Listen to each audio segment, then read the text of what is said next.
Now, I'm here today to talk about the use of smartphones in the store. And I know when this subject first came up a couple of years ago, you probably thought retail Armageddon was about to hit, whereas stores were destined to become some sort of unprofitable showrooms of the online-only players. But when we've seen customers' behaviors actually evolve, we found out that really is not the case. In fact, it might be quite the opposite, where retailers are realizing the potential that this device has to empower their store experience, not just in the store itself, but engaging with shoppers wherever they are, staying constantly connected to them. So that's what I'm going to spend the next 15 or 20 minutes or so talking about.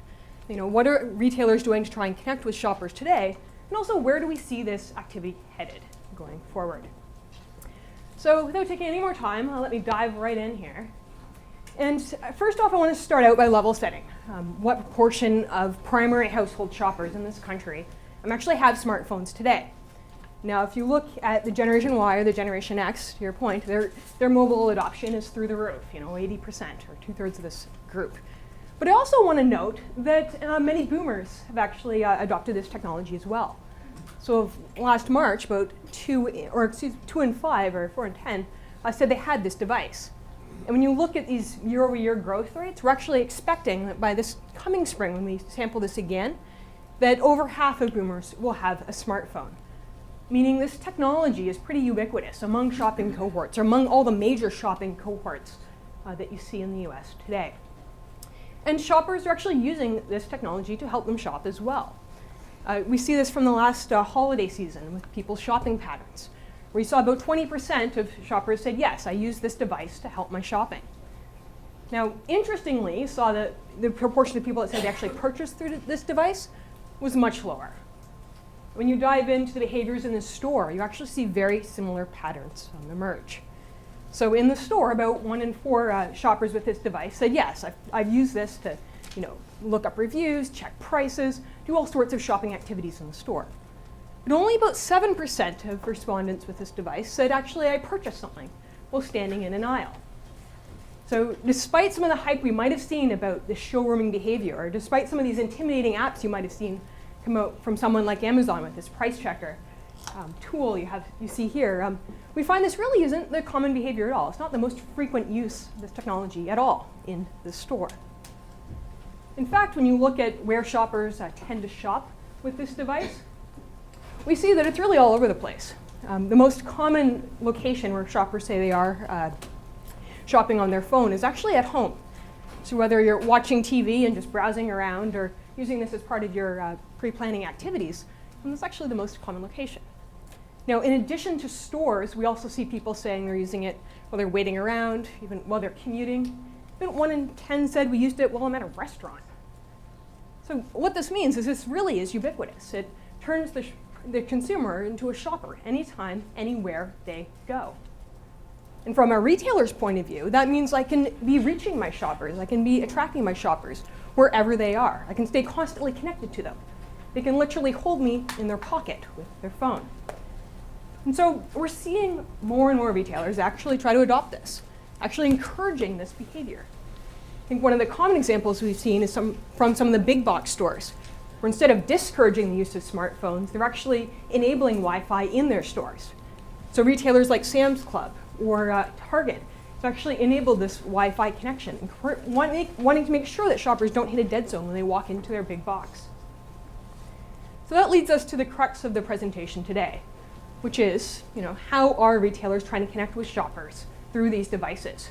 We're going to take a holistic look at the shopping experience, looking before this trip, so during the trip planning activities, during the experience, so navigating the aisles, and after the trip as well, whether that's at the checkout or just maintaining a constant engagement. And I'm going to pull in some examples from the UK, from the US, and also from Canada to try and give us a sense of not only what's happening today, but what we might expect to see happen down the road as well. So with that, let's dive in with before the trip planning process. I think 2 of the most common trip planning processes you see are people saying they're writing lists and saying they're looking for coupons. So we're seeing retailers add utilities to their mobile apps to facilitate these 2 experiences, augmenting it above what you might be able to do with your pen and paper. So to start with Walmart's app on the right-hand side of the screen here, this app is, I'm particularly mentioning their their iPhone app, that they launched late last year. They actually won the National Retail Federation Mobile Retailer of the Year award after launching this app. So it is pretty powerful if you're looking for some retailers that tend to do a good job in this space. This one I'd call out. And this one utility that I'm going to talk about right here is their voice-activated list system. So you're going to be standing at your fridge and just talking into it, saying milk, eggs, peanut butter, or what have you, and it will automatically populate. And then from there, you can connect it to the store and connect it to particular items if you want to get the prices, so you can budget before you even get to the box. And you can also start filtering for coupons as well. So augmenting this experience beyond what just writing out a list could do for you. But if you're going to talk about coupons on mobile apps, though, you really want to make sure you mention Target's Cartwheel app that they launched earlier this year. Now, it already has over 2 million users, and a majority of these users, or I should say a good proportion of these users, use the mobile connection on it. And what it is it's basically a coupon app. So you can look up particular categories you're interested in. You can see what coupons are trending with your friends. And you can have friends send you coupons they think you'll like, or you can send them to other people as well. So not only does it make it easier because you can just scan the barcodes, so you don't have to worry about holding all these paper coupons, but it makes it easier to find the coupons you want and share it with your friends, make it a more social, engaging activity. So these are two examples of the pre-planning process, but another very common pre-planning process we see is people looking at traditional print circulars. And we like to think sometimes they might be dead or gone the way of the dinosaurs, but they're actually still very common on the list in terms of what people do. So we're seeing retailers try to augment the experience on these print pieces of paper by connecting them deeper to a more digital experience as well. I think one example that I saw of this that I quite liked was something that Lowe's Canada did last year, actually, where they introduced some augmented reality into their print circular. So if you wave your mobile device, whether that's a tablet or a phone, over it, some of the home appliances would actually pop out in 3D. You get a sense of what they look like. That just creates a more engaging, a more interesting experience. So you're probably more likely to remember what was on promotion, and hopefully, from the retailer's point of view, they're more likely to get you in the box and want to experience it a little bit more. So creating a sense of excitement beyond what the print paper is able to do. So these are the examples for before the trip, but what about during the trip? What have we seen there? Well, when you think about going to the box, one of the most common things people want is something that's convenient. I want to be able to get in and out of this store. Whether that's for a quick trip, like something like Walgreens, or for a specialty destination. So we're seeing more retailers introduce item finding tools. So we'll tell you, A, if I have this product in the store, and B, if it's there, where exactly is it? Not only which aisle, but where on the shelf can I find it? So I like this example from Walgreens where, if I have my allergies acting up and my eyes are watering and my nose is running, the last thing I want to do is be running up and down every single aisle of that store. And quite frankly, I don't think their staff or other customers want me to do that either. So this just helps me get in and get out and do what I need. Or the other example here is from the Home Depot, where my husband might ask me to pick up a hammer, and I just find that box absolutely intimidating. I have no idea what those items are, and it's not going to be a fun experience for me having to run in there and try and find it. But if I can figure out exactly where I need to go in there, it's suddenly a little bit less intimidating. It's a little bit more approachable, this box. And we're also seeing these types of tools start to be used for replenishment trips as well. So think grocery shopping trips, where maybe I have a long list of items I need to get. Well, they're actually starting to develop ways that they can actually path you through the store based on your list to make it the most efficient route possible for you. So what that does is that can differentiate that retailer's shopping experience from the competitor down the street, making you more likely want to run into there to have to do this errand because you know you can get out in the time that you need to. So, I was assuming the other piece, I guess, in addition to convenience, is trying to develop the customer service. This can be important if you're, a high-end retailer, but also if you're a discounter that's just trying to limit the amount that you spend on your operating expenses in the store. So how do I leverage this technology to enable the customer experience instead? So we've seen some interesting examples here. I have some up from Walmart. One is this kiosk that they put at the front of their customer service desk. So instead of having to stand in a long line waiting to get to the front, what you do is you use this touch screen interface, and it will try and answer your question for you. If it can't, it tells you enter your mobile phone, and we'll text you when you're actually at the front of the line. So you can do all your other errands in the store first instead of being frustrated standing around waiting.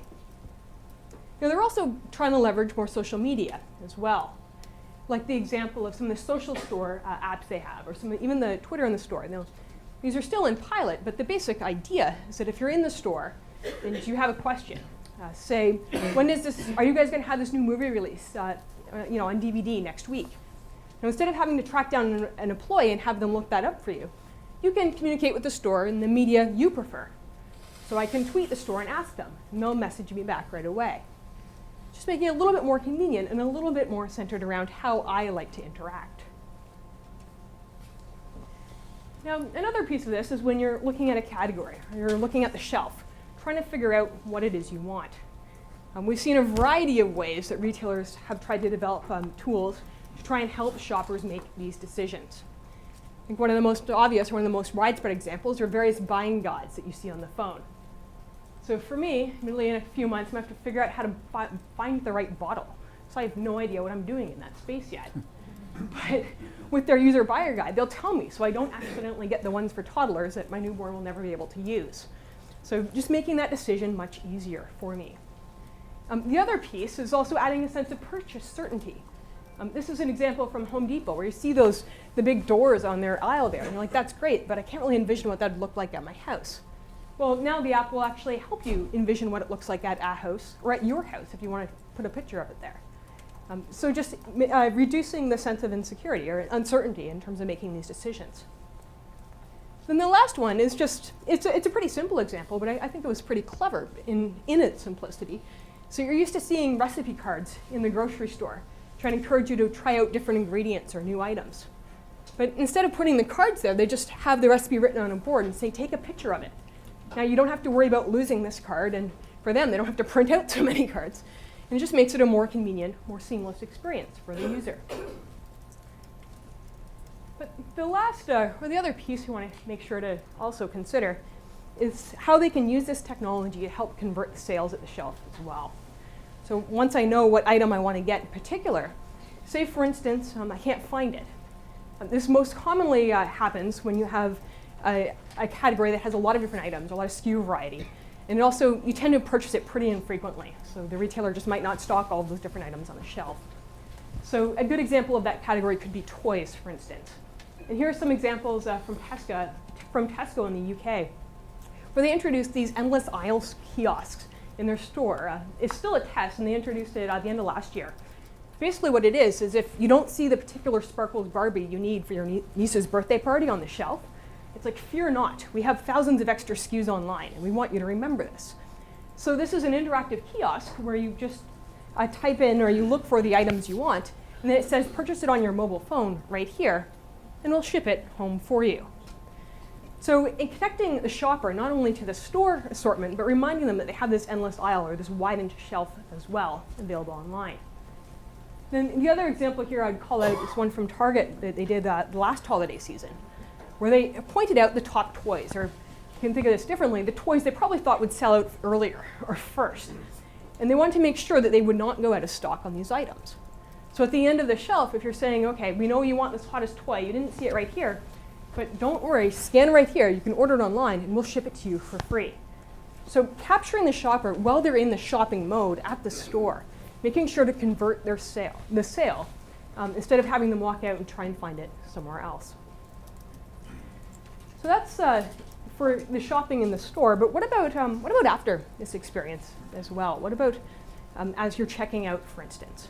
And we're seeing added utilities come into this space as well. I think two examples we liked because we saw them as squarely in line with the retailer's shopper base. The first is an app that hasn't quite been released yet, but they've announced that they're going to. This is from Target. And Target's shopper base, people tend to buy things like home and apparel, is a shift in that direction. And their shopper base also tends to be younger, a little bit more hip. So if I'm a college student with my roommates and we're outfitting our apartment with all these cute home items, we're probably trying to split the bill between our roommates. And there's a chance we'll get home and that mirror won't look quite right above our couch and we'll want to return it. So that's basically what this app helps you do. It helps you split bills between other people, and it also keeps a running log of your e-receipts. So you don't have to worry about finding those old paper receipts if you need to switch something in. So creating a convenient utility for that shopper base. Now, Walmart's shopper base is obviously a little bit different. It's a little bit more budget-oriented, but more focused on saving money, if you will.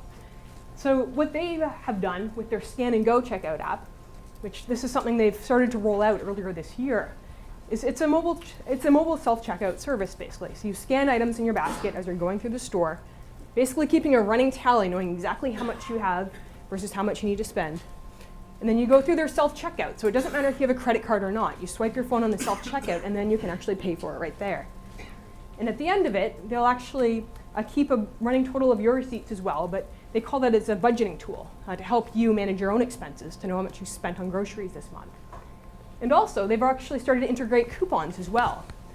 Presumably, this could look at what you've purchased in the past and target your coupons accordingly in the future. But this program's just rolling out, so it's a bit hard to tell exactly if that's how they'll do it.